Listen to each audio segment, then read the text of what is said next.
It seems like mental health is everywhere these days, right? Like every time you open up social media or read the news, there's another article about it. Yeah. It can be a bit overwhelming. Yeah, definitely. It's a lot to process, for sure. So today we're going to sort of dive into this topic Okay. and try to break it down based on this really interesting research that you sent over. This was good. Because honestly, with that statistic, that 1 in 4 people will experience a mental health issue in their lifetime, Yeah. it feels like something that affects all of us Yeah. in one way or another, you know? Absolutely. And it really is a global issue when you look at the data from the World Health Organization. Mm-hmm. You see that depression, anxiety, and even suicide are so widespread worldwide, it just emphasizes that this isn't an individual struggle. Right. It really is a global concern. Okay, so clearly this is a huge topic that we're talking about. Yeah. But one thing that I think people get kind of tripped up on is the difference between mental health and mental illness. Mm-hmm. Is it like you either have a problem or you don't? That's a great question. And the research actually addresses this. Okay. It explains that it's not that black and white. It's really more like a spectrum of well-being. Good. We all have mental health just like we have physical health. Right. And it fluctuates throughout our lives, you know? Sometimes we're thriving, sometimes we're struggling. So it's not about labeling yourself. Right. It's more about understanding where you are on that spectrum at any given time. Exactly. Gotcha. That makes a lot of sense. Yeah. One of the things that kind of jumped out at me in the research was this idea that therapy is only for people who are weak. Oh, yeah. What are your thoughts on that? Well, the source material actually goes into how that kind of thinking is really harmful and also inaccurate. Okay. Because it perpetuates the stigma surrounding seeking help. What I thought was interesting is how the research connects therapy not to weakness, but to a deeper understanding of yourself. Right. So it's about uncovering those root causes of your struggles and developing coping mechanisms to navigate them. So it's kind of like instead of putting a Band-Aid on the problem, Yeah. therapy helps you figure out like where the wound is actually coming from. Exactly. And how to treat it properly. Exactly. And the research also talks about how different types of therapy approach this in unique ways. Oh, interesting. So like, for example, cognitive behavioral therapy or CBT that helps you identify and challenge those negative thought patterns. Okay. And then you have dialectical behavior therapy or DBT, and that focuses more on emotional regulation and mindfulness skills. So it's not a one-size-fits-all approach. Right. There are different tools Yeah. for different challenges. Exactly. Now, the research also talks about how important personal stories are in breaking down the stigma around mental health. Absolutely. Sharing real people's experiences makes mental health relatable and helps challenge those stereotypes. Yeah, for sure. And there was one suggestion in the research that I thought was really cool. Using anonymous voice notes to share sensitive experiences. Mm-hmm. So it protects people's privacy while still allowing them to connect and find support. That's a really neat idea. Yeah. It can be so powerful to hear those stories without anyone having to feel exposed or vulnerable. Yeah. It kind of reminds me of those confessional booths you see in movies. Oh, yeah, I can see that. Where people can just share their truths anonymously. Yeah, it creates a really safe space for vulnerability and authentic sharing. For sure. Yeah. And speaking of finding what works for you, the research also emphasizes the importance of practical tools and coping strategies. Right. Like things we can actually incorporate into our daily lives to manage our mental health. Exactly. Yeah, it's interesting you mentioned practical tools because I was drawn to that part of the research too, especially the discussion about mindfulness and journaling. Yeah. They even highlighted some popular apps like Headspace and Dailyo, Oh, yeah. which I thought was kind of cool. It shows that they're really trying to meet people where they are, you know. Yeah, I agree. I think accessibility is key. Yeah. And while those tools can be super helpful, the research does make it clear that they might not be enough for everyone. Sometimes professional help is necessary. You're right. And when it comes to therapy, the research actually goes into detail about all the different types, Yeah. which can be overwhelming if you're not familiar with them. Like, how do you know which one is right for you? Well, that's where a qualified mental health professional can really help. Right. They can kind of assess your needs and recommend the best course of treatment. Okay. But the research does talk about a few different types.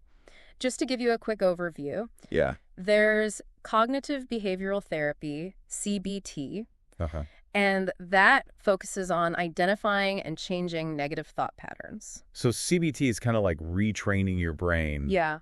to think in a more positive and helpful way. Exactly. What about some of the other therapies that were mentioned? Well, there's also dialectical behavior therapy, or DBT, Okay. which focuses on building skills for emotional regulation, distress tolerance, and interpersonal effectiveness. So if CBT is about changing your thoughts, then DBT is more about managing your emotions and relationships. Exactly. I can see how both would be super valuable. Yeah. Depending on what someone is struggling with. For sure. And it's not just therapy either. The Yeah. research also touches on medication, Right. explaining that for some people, it can be a really important part of their treatment plan, Yeah. especially when you're dealing with severe mental health conditions. So it's really about finding what works best for each individual, Right. which might be a combination of different approaches. Absolutely. One thing that really resonated with me was this quote from the research. Oh, yeah. Stigma dies in the light of conversation. Mm. It seems like they're really emphasizing the importance of talking openly about these issues. Yeah, it's a powerful quote. Yeah. And it highlights that stigma really thrives in silence. Right.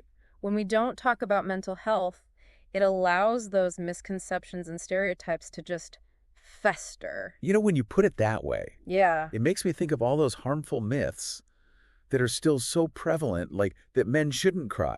Oh, yeah. Or that therapy is only for crazy people. Exactly. It's just frustrating that these ideas still hold so much power. I know. It's disheartening. And the research even mentions how these beliefs can prevent people from seeking help when they need it most. It creates this sense of shame and isolation, which only makes things worse. We really need to change that narrative. Yeah. But how do we actually go about tackling this stigma? The research mentioned social media movements like mental health awareness, but I wonder if those are really enough to create lasting change. That's a really good point. I think social media can be great for raising awareness Yeah. and normalizing these conversations. Right. But it's not a cure-all. For sure. The research also highlights the importance of understanding cultural nuances, Right. recognizing that different communities view mental health in different ways. That's so important. It's not about imposing a single perspective. Yeah. It's about creating a space where different voices can be heard and respected. Exactly. And the research argues that systemic change is crucial as well. Okay. It's not just about individual responsibility. Right. It's about creating a society that actually supports mental well-being for everyone. So we're talking about things like access to affordable mental health care, better mental health education in schools, Yes. and policies that promote workplace well-being. Absolutely. And the research actually gives some pretty cool examples of grassroots movements that are advocating for these kinds of changes. That's awesome. It's really inspiring to see people coming together to demand better mental health resources and policies. It does give you hope that things can change. Yeah, for sure. It's a reminder that we're not alone in this fight. Absolutely. But, you know, systemic change takes time. It does. So in the meantime, what can we do on a more personal level to support our own mental well-being? That's a great question. And the research offers some really valuable insights on that. Okay. It talks about the importance of self-care. And I don't just mean bubble baths and face masks. It's about making those conscious choices to prioritize your mental health. So things like setting boundaries, Yeah. engaging in activities you enjoy, nurturing your relationships. Yeah. Those are all acts of self-care, right? Exactly. And the research even suggests using technology to your advantage. Oh, really? It mentions the emergence of AI-generated quizzes for self-care. Interesting. Like, what's your self-care style kind of thing. That's kind of cool. It sort of gamifies self-care, Yeah. which could make it more appealing. Right. Especially for younger generations who were used to interacting with technology in that way. Exactly. And it really aligns with the research's focus on personalized approaches to mental health. It's about empowering people to take control of their well-being and find what works best for them. I love that. It's about taking ownership of your mental health journey. Yeah. Speaking of journeys, I think it's time to wrap up this part of our deep dive. Okay. Before we move on to the final part, I just want to quickly recap some of those key takeaways for our listeners. Yeah. Good idea. So we've talked about understanding mental health as a spectrum, Right. breaking down stigma and seeking professional help when needed. Mm-hmm. We've also touched on different types of therapy and the role of medication. All right.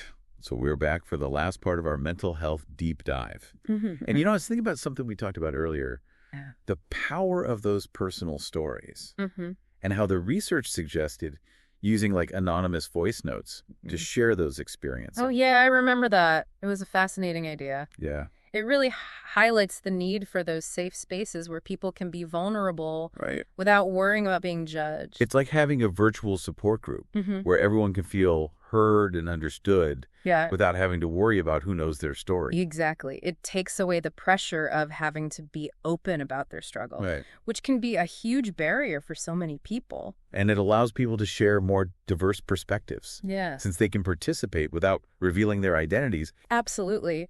And remember, the research also emphasized how important audience participation is. Oh, yeah. And not just in sharing stories, but in shaping the whole conversation. They had that suggestion about having listeners DM myths they've heard Yes. about mental health and then debunking them on the next episode. That's a great idea. I thought that was pretty clever. It's such a good way to engage the audience Yeah. and address those common misconceptions head on. It shows that the podcast is really open to a dialogue Mm-hmm. and learning from its listeners, Yeah, which is so crucial with this topic. for sure. It creates that sense of community and shared learning, Yeah, which can be so empowering. absolutely. Well said. And speaking of empowerment, Yeah. I think it's time to wrap up this deep dive. Okay. Any final thoughts for our listeners before we go? Yeah. If there's just one thing you take away from this whole conversation, Okay. let it be this. Your mental health is a journey, not a destination. I love that. Yeah. It's a good reminder that there are going to be ups and downs, but they're all part of the process. Exactly. And it's a process that's worth investing in. Be kind to your mind. Seek support when you need it. Yes. And remember, you are not alone in this. Beautifully said. Yeah. And on that note, Yeah. we'll leave you with this thought-provoking question from the research. What's one small step you can take this week to prioritize your mental well-being? Whether it's trying a new coping strategy, reaching out to a friend, or even just taking a few moments for yourself. Yeah. Remember, every step counts. Until next time, be well.